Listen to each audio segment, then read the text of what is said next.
আচ্ছা, ইতালি সরকার যেমন মানব পাচারের সাথে জড়িত ব্যক্তিদেরকে ধরে দেওয়ার জন্য পুরস্কার ঘোষণা করা হয়েছে, এমন কোনো মানব পাচারকারীকে ধরে দিতে পারে ইতালিতে, তাহলে ইতালি সরকার 5,000 ইউরো পুরস্কার দিবে, মানে বাংলায় প্রায় 6 থেকে 7 লাখ টাকা।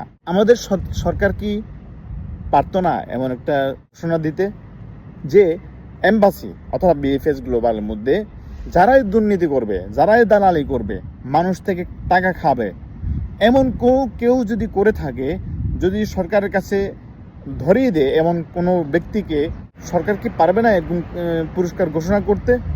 তাহলে অন্তত আমাদের দেশে এই যে দুর্নীতি মুক্ত তো অন্তত হইতো। ইতালি সরকার যদি পারে, ইতালিতে যদি এভাবে অনেকজনকে গ্রেফতার করে, বর্তমানে করতেছে অ্যাভেলেবেল, যারাই আছে মানব পাচারকারী অথবা ভিসা নিয়ে যতজন দালাল আছে সবাইকে ধরতেছে ইতালিতে, আমাদের দেশে যদি ধরা শুরু করে, আমাদের দেশ কি উন্নতি হবে না? আমাদের দেশের ভিসা যে প্রক্রিয়াগুলো আছে এগুলো কি সহজ হবে না? মানুষের জন্য ভোগান্তিগুলো কি থাকবে? অবশ্যই মানুষের জন্য সুবিধা হবে, অবশ্যই আমাদের দেশের জন্য সুবিধা হবে এবং দেশের মঙ্গল হবে।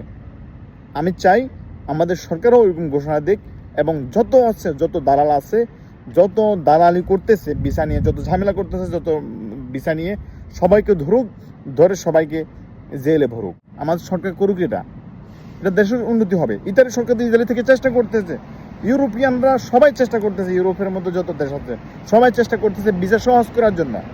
কিন্তু আমাদের ওইখানে যত সমস্যা, আমাদের ওইখানে যত সমস্যা, দালালি চলতেছে, তাহলে দোষটা কার?